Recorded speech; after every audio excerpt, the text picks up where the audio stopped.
একজন মা তার মেয়েকে কোনোদিনও বিয়ে দেবে না বলে সিদ্ধান্ত নেয়, কিন্তু এমন একটা সিদ্ধান্ত সে কেনই বানিয়েছে? তার জীবনে কি এমন কোনো ঘটনা ঘটেছিল যার জন্য সে আজ এই সিদ্ধান্ত নিতে বাধ্য হয়েছে? আর শেষ পর্যন্ত কি সত্যিই তার মেয়েকে চিরকুমারীই রেখেছিল? বলছিলাম 2024 সালে মুক্তিপ্রাপ্ত ঘর কি লক্ষ্মী মুভিটার কথা। অসম্ভব লাভ স্টোরিতে ভরা আমার আজকের গল্পটা। কথা দিচ্ছি গল্পটা আপনাদের ভালো লাগবে। তো চলুন আর দেরি না করে মূল গল্পে যাওয়া যাক। গল্পটা শুরু হয় একটা কিউট বাচ্চা ছেলেকে দেখিয়ে। এই কিউট ছেলেটার নাম চিরঞ্জিত। সবাই তাকে চিরু বলেই ডাকে। আজ চিরঞ্জিতের জন্মদিন, এজন্য বাড়িতে একটা ছোটখাটো অনুষ্ঠানের আয়োজন করা হয়েছে। চিরুর 4 জন মাসি। ইনি হলেন সব থেকে ছোট মাসি, এনার নাম শান্তি। ইনি হলেন আরেক মাসি, এনার নাম গৌরী। আর একজন মাসি, এনার নাম শারদা। ইনি হলেন একজন গুরুত্বপূর্ণ মাসি, এনার নাম পদ্মা। আর এই যে মা দুর্গার মতো যাকে দেখছেন, ইনি হলেন চিরুর গর্ভধারিণী মা। এরা সবাই মিলে একটা জয়েন্ট ফ্যামিলিতে থাকে, চিরুর আর সব মাসিদের মেয়ে। মোট কথা এই ফ্যামিলিতে একমাত্র চিরুই ছেলে বাচ্চা, তাই চিরুকে যেন সবাই চোখে চোখে রাখে। আর ইনি হচ্ছেন চিরুর বাবা, আর তার সঙ্গে যাদের দেখছেন এনারা হচ্ছে চিরুর মেশোরা। তো যাই হোক, আজ যেহেতু চিরুর জন্মদিন, তাই সে গোসল করে রেডি হওয়ার জন্য যায়। কিন্তু এখানেই ঘটে আবার আরেক কাণ্ড। পদ্মা মাসি চিরুর জন্য একটা ড্রেস নিয়ে আসে। সে চায় আজ চিরুর জন্মদিনে যেন সে এই পোশাকটা পরে। একে একে সেখানে একের পর এক মাসিরা চিরুর জন্য জামা কাপড় নিয়ে আসে। সবাই চায় আজ চিরুর জন্মদিনে যেন সে তাদের কাপড়টাই পরে। এ নিয়েই তাদের মধ্যে ঝামেলা হতে শুরু করে। আর তখনই সেখানে চিরুর মা চলে আসে। সেও ছেলের জন্মদিনে একটা ড্রেস এনেছে। সেও চাচ্ছে আজ তার জন্মদিনে তার দেওয়া পোশাকই যেন তার ছেলে পরে। বেচারা ছোট্ট চিরু তো কি করবে বুঝতেই পারছিল না। সে আজ কার পোশাক পরবে? যার পোশাকই পরুক না কেন, অন্যজন তো কষ্ট পাবে। তো সবাইকে নিচে যেতে বলে, সে একাই রেডি হবে বলে। তারটাই পড়তে, তুমি এটা করেছো কেন? ছোট্ট চিরু তখন মাকে বলে, আমার 4 মাসি আমাকে খুব ভালোবাসে, তাই আমি এখান থেকে যদি নির্দিষ্ট করে কারো পোশাক পরতাম তাহলে তো আরেকজনের মনেও কষ্ট লাগতো, তাই না?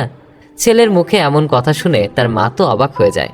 এরপর তার মা তাকে জিজ্ঞেস করে, আচ্ছা, ওর ভেতরে তোমার কোন কাপড়টা পছন্দ হয়েছিল? চিরু তো আর জানতো না আড়ালে দাঁড়িয়ে তার মাসিরা তাদের সব কথা শুনছে। তাই সে বলে, পদ্মা মাসির ড্রেস। তার মা তাকে জিজ্ঞেস করে, ওই পোশাকটা তার কি জন্য পছন্দ? চিরু তখন বলে, আমি আর আমার বোন তোমার বাচ্চা, আর এখানে সব মাসিদেরই বাচ্চা আছে, কিন্তু পদ্মা মাসির কোনো বাচ্চা নেই, তাই আমি পদ্মা মাসিকে খুব ভালোবাসি। এই কথা শুনে আড়াল থেকে পদ্মা মাসি আর নিজেকে ধরে রাখতে পারে না।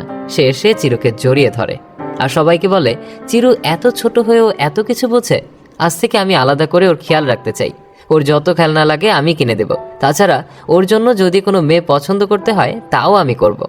মেয়ের কথা শুনে তখন চিরু মুখ টিপে হাসতে থাকে। সেই ছোট্ট চিরঞ্জিত আজ কিন্তু অনেক বড় হয়ে গিয়েছে, তাই তার জন্য আজ মেয়ে দেখা চলছে। কিন্তু পদ্মা মাসির কোনো মেয়েকেই পছন্দ হচ্ছে না। তো যাই হোক, চিরু আজ বাজার করার জন্য বাসা থেকে বের হয়। সে একটু দূরেই একটা টমেটোওয়ালাকে দেখতে পায়। তাকে ডাক দিলেও সে যেন শুনেও না শোনার ভান করে। ঠিক সেই সময় চিরুর পাশের বাসার একটা মেয়ে এসে টমেটোওয়ালাকে ডাক দিলে সে খুশি মনে তার টমেটোর গাড়িটা নিয়ে সেখানে চলে আসে। আসলে আমাদের সমাজটা এখন এরকমই হয়ে গেছে, সব জায়গায় মেয়েদের প্রাধান্য একটু বেশি। এটা দেখে চিরু তো খুবই রেগে যায়। তাই সে টমেটোওয়ালাকে একের পর এক কথা শোনাতে থাকে। তখন চিরু খেয়াল করে পাশে দাঁড়িয়ে মেয়েটা টমেটো নিচ্ছে আর তার দিকে তাকিয়ে মিটি মিটি হাসছে। তখন চিরু তার পরিচয় জিজ্ঞেস করলে সে বলে, আমি গীতিকার বোন। কিন্তু এরপরও চিরু তাকে চিনতে পারে না। তখন সে বলে, শিলা আন্টি আছে না, ওনার ছেলের সঙ্গে আমার দিদির বিয়ের কথা চলছে। শিলা আন্টি আসলে চিরুর মা ছিল। মেয়েটা তার দিদির ব্যাপারে আরো অনেক ভালো ভালো কথা বলতে থাকে। কোনো ছেলে নাকি তার দিদিকে দেখলেই তার ভাগ্যই খুলে যাবে, আর শুধুমাত্র তার দিদির জন্যই তারা এই এলাকায় ঘর ভাড়া নিয়েছে। তাই চিরু যদি এবার তাকে না দেখে তাহলে তার অন্য জায়গায় বিয়ে ঠিকই হয়ে যাবে। চিরু বুঝতে পারে না তার মা মাসিরা মিলে এমন এক কাণ্ড ঘটিয়ে রেখেছে। তারা দুজন কথা বলার মাঝেই আদ্রিতা বলে, আপনাকে যে মেয়ে বিয়ে করবে সে অনেক লাকি হবে। চিরু তাকে বলে, লাকি হতে হলে আগে তো বিয়েটা হতে হবে। এই কথা শুনে আদ্রিতা হাসতে থাকে। এরপর সেদিন মেয়েটা চিরুর কাছ থেকে বিদায় নিয়ে সেখান থেকে চলে যায়। চিরু সেদিন রাত্রিবেলা কিছুতেই ঘুমাতে পারছিল না, কারণ বারবার তার আদ্রিতার কথা মনে পড়ছিল। তো যাই হোক, চিরু আর তার মা মাসিরা এজেন্সি চালায় যেখানে বিয়ের অ্যারেঞ্জমেন্ট করা হয়। এই এজেন্সিতে প্রথম থেকে বিয়ের যাবতীয় কার্যক্রম পরিচালনা করা হয়। আজও এই প্রতিষ্ঠানে একটা অর্ডার আছে। তো চিরু তার বন্ধুর সাথে রাতের বেলা ঘুম না হওয়ার ব্যাপারে কথা বলছিল, তখন সেখানে হঠাৎ করেই একটা গাড়ি আসে।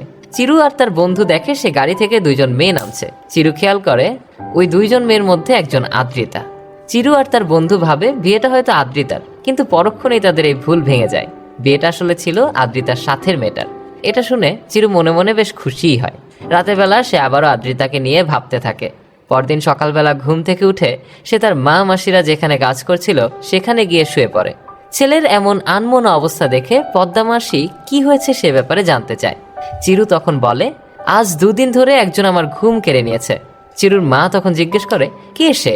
চিরু তখন উত্তরে বলে, একটা মেয়ে। মেয়ের কথা শুনে তো সবাই অবাক হয়ে যায়। তখন তার মাসিরা জিজ্ঞেস করে সেই মেয়েটাকে তার পছন্দ কিনা, যদি তার পছন্দ থাকে তাহলে তারা বিয়ের দিকে আগাবে। চিরু তখন বলে, আমার তো পছন্দ, কিন্তু এই মেয়েটার আমাকে পছন্দ কিনা কিংবা তোমাদের তাদের পছন্দ কিনা সেটা তো জানি না। চিরুর মা তখন বলে, একটা মেয়ে একটা ছেলের মধ্যে 3টা গুণ থাকলেই তাকে পছন্দ করে।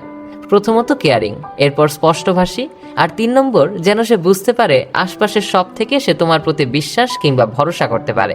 এই কথা শুনে পদ্মামাসি বলে, সে হ্যাঁ বলুক আর না বলুক, আজ থেকে আমি তোকে শেখাবো ভালো কিভাবে বাঁচতে হয়, কিন্তু মেয়েটাকে দেখে আমার পছন্দ হবে তো? এই কথা শুনে চিরু বলে, অবশ্যই তোমার পছন্দ হবে। এরপর থেকেই চিরু আর আদ্রিতার ফোনে কথা বলা আর চ্যাটিং করা শুরু হয়ে যায়। এভাবে তাদের দিনগুলো ভালোই কাটছিল, কিন্তু সমস্যা হলো তারা দুজন এভাবে কথা বলতে বলতে দেখা করতে করতে অনেকটা কাছে আসলেও চিরু আদ্রিতাকে ভালোবাসে তা কিন্তু বলতে পারেনি। আর এরই মাঝে কিন্তু চিরু তার মায়ের সেই 3টা কথা অক্ষরে অক্ষরে পালন করতে থাকে। এভাবেই দিন কাটতে কাটতে আদ্রিতার বান্ধবীর বিয়ের দিন চলে আসে। বিয়ের দিন চিরুর বাড়ির সকলেই সেখানে উপস্থিত থাকে। তারা তো আদ্রিতাকে দেখে খুবই পছন্দ করে। চিরু একদিন বাইক চালাচ্ছিল, তখন হঠাৎ করে আদ্রিতার ফোন আসে। সে চিরুকে একটা কফি শপে আসতে বলে। এই কথা শুনে চিরু তো খুবই খুশি, কিন্তু সেখানে গিয়ে দেখে আদ্রিতা আগে থেকে একটা ছেলের সঙ্গে সেখানে বসে আছে। এটা দেখে চিরু তো খুবই মন খারাপ হয়ে যায়। চিরু টেবিলে গিয়ে বসলে শুনে আদ্রিতা ছেলেটাকে বলছে, আমি তোমার সঙ্গে ভালোভাবে মিশি বলে তোমার আমাকে প্রপোজ করতে হবে? তুমি চিরুকে দেখো, আজ 3টা মাস আমি তাকে একজন বেস্ট ফ্রেন্ডের মতো সবসময় পাশে পেয়েছি, কিন্তু সে কখনো আমাকে প্রপোজ করেনি। তার এই ব্যাপারটা আমার খুব ভালো লাগে। এই কথা শুনে চিরুর আরো মন খারাপ হয়ে যায়। হঠাৎই তখন আদ্রিতার ফোনে তার মায়ের কল আসে। আদ্রিতা ফোনে কথা বলতে বলতে সেখান থেকে উঠে চলে গেলে সেই ছেলেটা চিরুকে বলে, তুমি আদ্রিতাকে ভালোবাসো না? কিন্তু চিরু তার কথা এড়িয়ে সেখান থেকে চলে যায়। রাতের বেলা চিরুর খুব মন খারাপ হয়, তাই সে বাইরে বসে ভাবতে থাকে সে কি করবে, কিছুই বুঝতে পারছিল না। তখনই সেখানে তার মা চলে আসে। সব কথা শুনে তার মা তাকে বলে, তুমি অপেক্ষা করো, ভালোবাসার প্রথম শর্ত অপেক্ষা করা। কিন্তু চিরু তার কথা শুনে বেশ রেগে যায়, তাই তার মা তাকে ঘুমোতে বলে সেখান থেকে চলে যায়। পরদিন সকালবেলা চিরু আদ্রিতাকে ফোন দেয়। চিরু কি করছে আদ্রিতা তা জিজ্ঞেস করলে সে বলে, খাবারের জন্য অপেক্ষা করছি। আদ্রিতা বলে, আমার আজ খাবার বানাতে ইচ্ছে করছে না। এই কথা শুনে চিরু তাকে বলে, তুমি অপেক্ষা করো, আমি তোমার জন্য খাবার নিয়ে আসছি, একবার খেয়ে দেখো, আমার ঘরের খাবার খুবই টেস্টি। আদ্রিতা তখন তাকে নিষেধ করলেও সে শোনে না। তো চিরু একটা কালো ড্রেস পরে খাবার নিয়ে যখন বের হচ্ছিল তখনই তার মা মাসিরা তাকে মন্দিরে মাথা ঠেকিয়ে যেতে বলে। কিন্তু এই কথা শুনে চিরু বেশ রেগে যায়। তো যাই হোক, চিরু খাবার নিয়ে যখন আদ্রিতার বাড়ির সামনে এসে দাঁড়ায় তখন তার কালো ড্রেস দেখে সিকিউরিটি গার্ড ভাবে সে ডেলিভারি ম্যান। তাই সে আদ্রিতার কাছে ফোন দিয়ে বলে, ম্যাডাম, ডেলিভারি ম্যান এসেছে। এই কথা শুনে চিরু খুবই রেগে যায়, আর আদ্রিতা তো হাসতেই থাকে। এরপর চিরু আর আদ্রিতা মিলে যখন খাবার খাচ্ছিল তখন আদ্রিতা খাবারের খুব প্রশংসা করে। চিরু আদ্রিতার কাছে তার ফ্যামিলির বিষয়ে জিজ্ঞেস করলে সে বলে, আমার মাই আমার দুনিয়া। এরপর আদ্রিতা যখন খাবার শেষে হাত ধুতে যাচ্ছিল তখন চিরু তাকে পদ্মা মাসির দেওয়া মিষ্টি খেতে বলে। এরপর তারা গল্প করতে করতে চিরু একটা বড় মন্দিরের কথা বলে তার মা মাসিরা চায় সে যেন ওই মন্দির থেকে ঘুরে আসে। এই কথা শুনে আদ্রিতা বলে, তোমাদের ফ্যামিলি ট্যুর? চিরু বলে, না, আমি একাই যাব। আদ্রিতা তখন বলে, তুমি চাইলে আমি তোমার সঙ্গে যেতে পারি। এই কথা শুনে চিরু তো খুবই খুশি হয়ে যায়, তার কাছে এ যেন মেঘনা চাইতেই জল। তো চিরু সেখান থেকে খুশি মনে তার বাড়ি ফিরে তার মা মাসিদের এই কথা খুলে বলে। ছেলের মুখে এই কথা শুনে মা মাসিরা তো খুবই খুশি হয়ে যায়। তাদের পুরাতন গাড়িটা সবাই মিলে ধুয়ে মুছে চকচকে করে ফেলে। এরপর চিরু তার মা মাসিদের কাছ থেকে বিদায় নিয়ে আদ্রিতার বাড়ির সামনে চলে আসে। কিন্তু এখানে এসে দেখতে পায় আদ্রিতার সঙ্গে তার বান্ধবীও যাবে। এটা দেখে তার একটু মন খারাপ হয়ে যায়। আদ্রিতা তখন বলে, ও এখানে একা একা থেকে বোর হয়ে যাবে, এজন্য নিয়ে নিচ্ছি। এরপর তারা সে মন্দিরের উদ্দেশ্যে রওনা দেয়। মন্দিরের পাশে একটা সি বিচ ছিল, তারা ওখানে খুব মজা করে। এরপর তারা মন্দির দর্শন করে যখন ফিরে আসবে তখনই আদ্রিতার বান্ধবীর ফোনে একটা কল আসে। চিরুকে বলে, যখন এরা প্রেম করত তখন মনে হতো এরা দুজন দুজনকে না পেলে হয়তো নিজেদের দুনিয়া শেষ হয়ে যাবে, আর বিয়ের পরে এখন দেখো তাদের ঝগড়া যেন মিটতেই চায় না। এদের সমস্যা কি আমি তা আজও বুঝতে পারলাম না। কিন্তু চিরু বাচ্চাদের মতো শব্দ করে জুস খেয়েই যাচ্ছিল। আদ্রিতা তাকে ডাক দিলে তখন সে বলে, আমি শুনেছি সমস্যা তোমারও না আমারও না। এই কথা বলতে বলতে একসময় সে তার মনের কথা বলে দেয়, আর এই কথাগুলো শুনে আদ্রিতার খুব মন খারাপ হয়ে যায়। চিরু আসলে বুঝতে পারেনি কিভাবে সে কথাগুলো বলে দিল। তারা যখন ওখান থেকে ফিরে আসে, সারাটা পথ আদ্রিতা চিরুর সঙ্গে কোনো কথাই বলে না। এজন্য চিরুর খুব মন খারাপ। সে মন খারাপ করেই বাড়িতে ঢুকে। তার মা মাসিরা যখন তার কাছে কি হয়েছে জিজ্ঞেস করে, তখন সে মন খারাপ করে বলে কিচ্ছু হয়নি। এই কথা বলেই সে সেখান থেকে চলে যায়। এদিকে আদ্রিতারও কিন্তু খুব মন খারাপ। সেও কোনো কাজে মন বসাতে পারছিল না। ও, আপনাদের তো বলাই হয়নি, আদ্রিতা আসলে একজন লয়ার। চারুও কিন্তু ট্যুর থেকে ফিরে কারোর সঙ্গে তেমন কোনো কথা বলে না। কেউ কিছু বললেই সে রেগে যাচ্ছিল। রাতের বেলা আদ্রিতার বান্ধবী তাকে বোঝায় যে চিরু আসলে খুব ভালো ছেলে, তার মধ্যে আন্ডারস্ট্যান্ডিং, কেয়ারিং এ সব কিছুই আছে, ও তোকে খুব ভালো রাখবে। কিন্তু আদ্রিতা কি করবে সে যেন বুঝতেই পারছিল না। পরদিন সকালবেলা একটা বিয়ের জন্য বাড়িটা সুন্দর করে সাজানো হচ্ছিল। তখন চিরু গাড়ির মধ্যে বসে জোরে জোরে গান গাইতে থাকে। চিরুর মা তাকে বাজারে যেতে বললে সে বলে, হ্যাঁ 5 কিলো খুশি আনতে হবে, 10 কিলো শান্তি আনতে হবে, তাই না? ছেলের মুখে এমন কথা শুনে চিরুর মা বলে, কিরে এসব কি বলছিস তুই? চিরু তখন গাড়ি থেকে বের হয়ে এসে বলে, কি বলবো তোমরা বলে দাও। তখন পদ্মা মাসি বলে, ভালোবাসা এরকম একটু একটু হয়েই থাকে, দেখবি এসব কিছু ঠিক হয়ে যাবে। তখনই তাদের বাড়ির মধ্যে একটা গাড়ি ঢুকতে দেখে তার এক মাসি বলে, দেখ আদ্রিতা হয়তো চলে এসেছে। চিরু তাকিয়ে দেখে সত্যি আদ্রিতা গাড়ি থেকে নামছে। আদ্রিতা যখন তার মাসিদের কাছে আসে, তখন চিরু সেখান থেকে ভেতরে চলে যায়। আদ্রিতা চিরুর সঙ্গে কথা বলার জন্য ভেতরে যায়। সেখানে গেলে চিরু তাকে সরি বলে। আদ্রিতা তখন চিরুকে বলে, তোমাকে এবং তোমার ফ্যামিলিকে আমার খুব ভালো লাগে। চিরু তখন আদ্রিতার মায়ের সঙ্গে বিয়ের কথা বলতে চায়, কিন্তু আদ্রিতা বলে, আমার মা আমাকে কখনোই বিয়ে দেবে না, আর আমি আমার মায়ের উপর দিয়ে কখনো যেতেও পারবো না। চিরু তখন আদ্রিতাকে বলে, তাহলে তুমি এখানে এসেছো কেন? আদ্রিতা উত্তরে বলে, আমি চাই তুমি ভালো একটা মেয়ে দেখে বিয়ে করে নাও। চিরু তখন তার কথায় হাসবে না কাঁদবে কিছুই বুঝতে পারছিল না। তখন আদ্রিতা তাকে বাই বলে সেখান থেকে চলে যাওয়ার সময় পদ্মামাসি তার পথ আগলে ধরে। সবাই ভাবে সে হয়তো কোনো কিছু একটা বলবে, কিন্তু সবাইকে অবাক করে দিয়ে সেদিন চিরু যে খাবার নিয়ে গিয়েছিল তার মধ্যে একটা বাটিতে করে সে মিষ্টি পাঠিয়েছিল, সেই ডিব্বাটা চায়। এটা শুনে সবাই খুব রেগে যায়। আদ্রিতা ডিব্বাটা দিয়ে যাবে বলে তাকে কথা দিয়ে যায়। এত কষ্ট পেয়ে চিরু রাতের বেলা ড্রিঙ্কস করে বাড়ি ফিরে তার মা মাসিদের সামনে মাতলামি করতে থাকে। এটা দেখে তার মা মাসিরা খুবই কষ্ট পায়। পরদিন সকালবেলা চিরু ঘুম থেকে উঠে তার মা আর মাসিদের কাছে ব্রেকফাস্ট চাইলে তারা তার সঙ্গে কথা বলতে চায় না। এরপর তার আগের দিন রাতে চিরু মাতাল হয়ে বাড়ি ফিরছিল সে বিষয়ে কথা শোনাতে থাকে। তখনই চিরুর এক বোন এসে বলে, একটা মেয়ে এসে তোমাকে ডাকছে। এই কথা শুনে চিরু আর তার মা মাসিরা সেখানে চলে আসে। তারা এসে দেখতে পায় আদ্রিতার বান্ধবী এসেছে। সে আসলে সেদিনে সে ডিব্বাটা ফিরিয়ে দেওয়ার জন্য এসেছে। আদ্রিতার বান্ধবী ডিব্বাটা ফিরিয়ে দিয়ে যখন চলে যাবে, তখনই চিরু খুব রেগে যায়। চিরুর মা তখন তাকে বসিয়ে আদ্রিতার মায়ের ব্যাপারে জিজ্ঞেস করে। সে বলে, আদ্রিতার মা ছোট একটা ইন্ডাস্ট্রি শুরু করেছিল, এখন সেখানে হাজারো লোক কাজ করে। চিরুর মা তখন বলে, সবকিছু তো ঠিক আছে, কিন্তু সে তার মেয়ের বিয়ে দিতে চায় না কেন? তখন আদ্রিতার বান্ধবী বলে, উনি আসলে তার মেয়ের বিয়ে দিয়ে ঘর জামাই রাখতে চান, কারণ উনি মনে করেন তার মেয়ে অন্যের ঘরে গেলে কাজ করতে করতে শেষ হয়ে যাবে। এই কথা শুনে চিরঞ্জিতের মা মাসিদের মুখ শুকিয়ে যায়। আদ্রিতার বান্ধবী আরো বলে, আমার বিয়েতে আমি ওনাকে ইনভাইট করতে গিয়েছিলাম, তখন উনি আমার শ্বশুরবাড়ির কথা জিজ্ঞেস করলে আমি জয়েন্ট ফ্যামিলি বললে উনি তাতেও খুব আপত্তি করেছিলেন। একদিন আদ্রিতার মাসি বলেছিল, আদ্রিতাকে তুমি তো বিয়ে করতে নিষেধ করেছো, কিন্তু ও সারা জীবন চলবে কিভাবে? তাছাড়া ওর তো একটা ভবিষ্যৎ আছে। আদ্রিতার মা তখন তাকে বলেছিল, আমি এক কথার মানুষ, আমার মেয়েকে আমি অন্যের ঘরে পাঠাবো না। এই ব্যাপারে আদ্রিতার কাছে শুনলে আদ্রিতা বলল, আমার মা যেটা করবে আমি সেটাতেই রাজি। এই কথা শুনে চিরুর মা মাসিদের খুব মন খারাপ হয়ে যায়। এরপরও পদ্মা মাসি তখন চিরুকে বলে, তুই চিন্তা করিস না, এজন্য অবশ্যই একটা না একটা রাস্তা বের হয়েই যাবে। চিরু তখন আদ্রিতার বান্ধবীকে বলে, এই রাস্তা বের করার জন্য তুমি আছো, আমি তো তোমার ভাই হই, তাই দয়া করে তুমি আমাকে সাহায্য করো। চিরু বলে, তুমি যদি আমাকে ছোট্ট একটা কাজ করে দাও তাহলে সব সমস্যার সমাধান হয়ে যাবে। এরপর আদ্রিতার বান্ধবী আদ্রিতার অফিসে আসে, কিন্তু তাকে খুব চিন্তিত মনে হয়।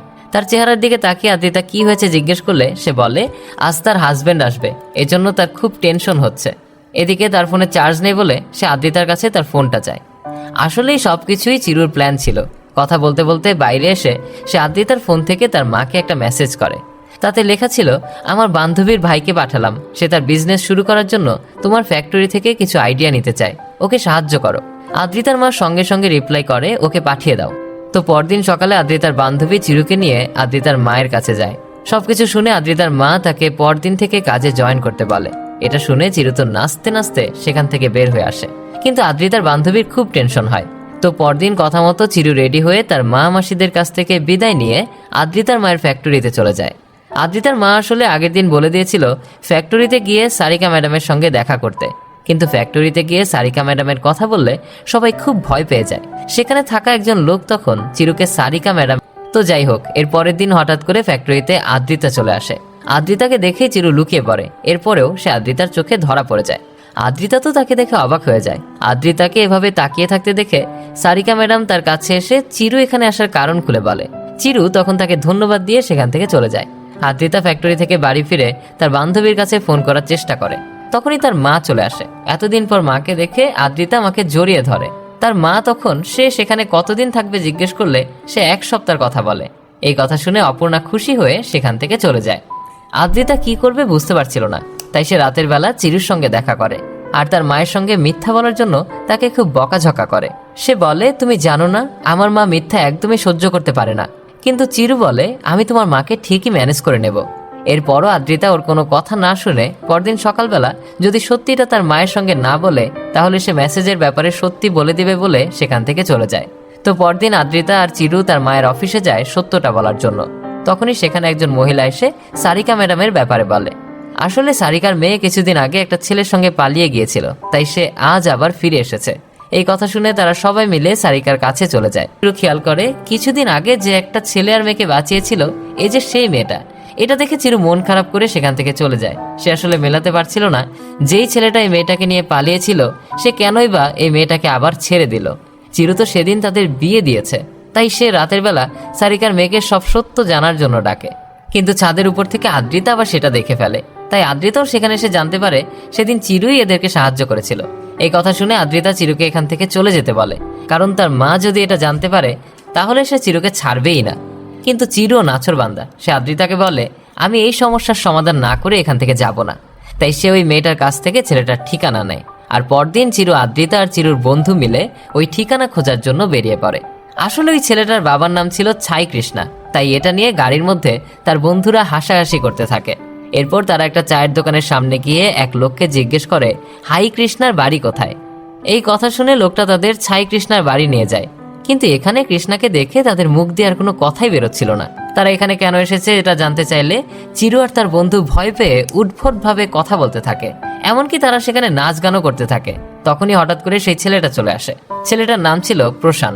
প্রশানকে দেখে চিরু তার কাছে যায়। আর চিরু বুঝে গিয়েছিল প্রশানের বাবা ইংলিশ বোঝে না, তাই সে প্রশানের সঙ্গে ইংলিশে কথা বলতে থাকে। প্রশান চিরুদের তার বাবার সঙ্গে পরিচয় করিয়ে দেয়। তারা প্রশানের ভার্সিটি সিনিয়র। এই কথা শুনে প্রশানের বাবা তো খুবই খুশি হয়ে যায়। এরপর চরুরা তাদের কাছ থেকে বিদায় নিয়ে সেখান থেকে ফিরে আসে। চিরু সারিকার মেয়েকে সবকিছু ঠিক হয়ে যাবে এই কথা বোঝানোর চেষ্টা করে, কিন্তু সে কোনো কথা না বলেই সেখান থেকে চলে যায়। আদ্রিতাও চুরুর উপর রাগ করে সেখান থেকে চলে যায়। এদিকে রাতের বেলা চিরু যখন তার বাড়িতে ফোন করছিল তখন হঠাৎ করেই আদ্রিতার ফোন আসে। তাই সে বাড়ির ফোনটা কেটে দিয়ে আদ্রিতার ফোন রিসিভ করে।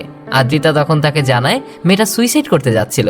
এই কথা শুনে চিরু সঙ্গে সঙ্গে সেখানে গিয়ে মেয়েটাকে বোঝায়, কিন্তু মেয়েটা তার কোনো কথাই বুঝতে চায় না। তাই পরদিন চিরু আর আদ্রিতা মিলে মেয়েটাকে প্রশানের বাড়ি নিয়ে আসে। আর সেখানে এসে চিরু প্রশানের মাকে সবকিছু খুলে বলে। কিন্তু প্রশানের মা তো জানতো তার বাবা কখনোই এটা মেনে নেবে না, তাই সে তাদেরকে এখান থেকে চলে যেতে বলে। কিন্তু চিরুও নাছোড়বান্দা, তাই সে ওখানকার লোকজনের সঙ্গে মারামারি করতে থাকে। তখনই সেখানে প্রশান আর তার বাবা চলে আসে। চিরু প্রশানের বাবাকে সবকিছু খুলে বলে। প্রশানের বাবা সবকিছু শুনে প্রশানকে তাদের সঙ্গে নিয়ে যেতে বলে। চিরু প্রশানকে নিয়ে আদ্রিতার বাড়ি ফিরে আসে। সবকিছু শুনে সেদিন রাতের বেলা আদ্রিতার মা চিরুকে সকালবেলায় তাদের সঙ্গে নাস্তা করার কথা বলতে বলে। আদ্রিতা ফোন করে এটা চিরুকে বললে চিরু পরদিন সকালবেলা চলে আসে। তারা যখন খাবার টেবিলে বসেছিল তখন চিরুর বারবার ফোন আসছিল। এটা দেখে আদ্রিতার মা তাকে ফোনটা রিসিভ করতে বলে। চিরু বলে, আমার মা মাসিরা ফোন দিচ্ছে, আমি নাস্তা করে ওদের সঙ্গে কথা বলে নেব। এরপর আবারও ফোন আসে। তখন আদ্রিতার মা বলে, তোমার মা মাসিরা তোমার খুব খেয়াল রাখে তাই না, তুমি ওনাদের আমাদের এখানে আসতে বলো, এতে করে তাদের সঙ্গে আমার পরিচয়টাও হয়ে যাবে আর তারাও তোমাকে দেখে যাবে। তো পরদিন চিরু তার মা আর মাসিদের সেখানে আসতে বলে। চিরুর মাসিরা এসে আদ্রিতার মায়ের সঙ্গে পরিচয় হলে তাদের খুব ভালো লাগে। তারা সবাই মিলে খুব আনন্দ করে। এরপর তারা যখন সবাই নিচে ছিল তখন পদ্মা মাসি অর্পণার কাছে এসে আদ্রিতার চিরুর ভালোবাসার কথা বলে দেয়। এই কথা শুনে অর্পণা চুপ করে থাকে। তখনই সেখানে সারিকা এসে সবকিছু শুনে বলে, আমি আগেই ভেবেছিলাম এদের নিশ্চয়ই কোনো একটা উদ্দেশ্য আছে। এরই মধ্যে সেখানে চিরু আর তার মা মাসিরা চলে এসেছিল। তখন চিরুর মা সারিকাকে চুপ করিয়ে দিয়ে বলে, আমাদের কোনো খারাপ উদ্দেশ্য নেই, ওরা দুজন দুজনকে ভালোবাসে, আর ভালোবাসা তো কোনো অন্যায় না।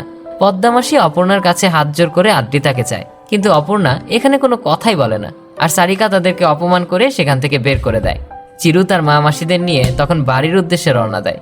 আজ তাদের মনটা খুবই খারাপ। এদিকে আদ্রিতা তার মায়ের সঙ্গে কথা বলতে চাইলে তার মা তার সঙ্গে কথা না বলে সেখান থেকে চলে যায়। অপরদিকে আদ্রিতার বান্ধবীও বলে দেয় সে আদ্রিতার ফোন থেকে মেসেজটা করেছিল। আদ্রিতা এ ব্যাপারে কিছুই জানে না, আর সারিকার মেয়ে এসে অপর্ণাকে বোঝাতে থাকে। সবকিছু শুনে অপর্ণার মনটাও কিছুটা নরম হয়ে যায়। এদিকে আদ্রিতা পরদিন সকালবেলা রেডি হয়ে বের হচ্ছিল, তখন তার গাড়িতে আদ্রিতার মা এসে ড্রাইভ করে। যেতে যেতে আদ্রিতার মা আগে তার কাছে চিরু সম্পর্কে সবকিছু শোনে। চিরুর মাসি একদিন আদ্রিতাকে একটা চেইন দিয়েছিল, আদ্রিতা আজ চেইনটা তাকে ফিরিয়ে দেওয়ার জন্য যাচ্ছে। এদিকে চিরু কারোর সঙ্গে কথা না বলে সবসময় নিজের রুমে শুয়ে থাকে। অপরদিকে আদ্রিতার মা আর আদ্রিতা চিরুদের বাড়ি চলে আসে। তাদের দেখে সবাই খুব খুশি হয়। তখনই আদ্রিতার মা বলে, আদ্রিতাকে যে চেনটা দেওয়া হয়েছিল সেটা ফিরিয়ে দেওয়ার জন্যই আজ তারা এসেছে। এটা শুনে তো সবার খুব মন খারাপ হয়ে যায়। আর এইসব কথা চিরু কিন্তু ঘর থেকে ঠিকই শুনছিল। চিরুর মা পদ্মামাসিকে চিরুকে ডেকে আনতে বলে, কিন্তু পদ্মামাসি বলে এমনিতেই সে খুব কষ্ট পেয়েছে, আর এখানে ডেকে এনে তাকে আমি নতুন করে কষ্ট দিতে পারবো না। চিরুর মা তখন আদ্রিতার মায়ের কাছে জিজ্ঞেস করে সে কেন তার মেয়েকে বিয়ে দিতে চায় না। তখন আদ্রিতার মা তার জীবনের কাহিনী বলতে থাকে। সে বলে, আদ্রিতা যখন পেটে তখন তার বাবা তাকে ছেড়ে চলে গেছে, সেখান থেকে সে আদ্রিতাকে খুব কষ্ট করে মানুষ করেছে, তাই সে কোনো পুরুষ জাতিকে আর কখনো বিশ্বাস করতে চায় না। এই কথা শুনে চিরুর মা আদ্রিতার মাকে বোঝায় যে সব পুরুষ মানুষ সমান নয়, আর চিরুকে তারা এমন ভাবে মানুষ করেনি। চিরু সব মাসিরা মিলে আদ্রিতার মাকে এই কথাই বোঝাতে থাকে। এক পর্যায়ে আদ্রিতার মা রাজি হয়ে যায়। সে আদ্রিতাকে বলে, আমি যদি তোকে বিয়ে দেই তাহলে এই ঘরেই দেব। এই কথা শুনে তো সবাই খুশি হয়ে যায়, কিন্তু আদ্রিতা তখন বলে, আমি এখানে বিয়ে করব না, কারণ এখানে এত কাণ্ড হয়ে যাচ্ছে। তারপরও চিরু এখানে একবারও আসলো না, সে কিনা এখনো ঘরের ভেতরেই ঘুমাচ্ছে। কষ্ট কি শুধু তার একারই লেগেছে যে সেই বিরহে তাকে দরজা বন্ধ করে শুয়ে থাকতে হবে? চলো মা, আমরা এখান থেকে চলে যাই। আপনাদের তো আগেই বলেছি চিরু সবকিছুই বাসা থেকে শুনছিল, তাই অবস্থা বেগতিক দেখে সে বাইরে বের হয়ে আসে আর বলতে থাকে, আমি কোথায় ঘুমাচ্ছি? আজ 4 দিনের মধ্যে আমি একটুও ঘুমাতে পারিনি। তোমার ওই মুখটা না দেখলে আমার ঘুমই আসে না। আমি যখন সবকিছু ঠিক করার চেষ্টা করেছি তখন তুমি কি বলেছো?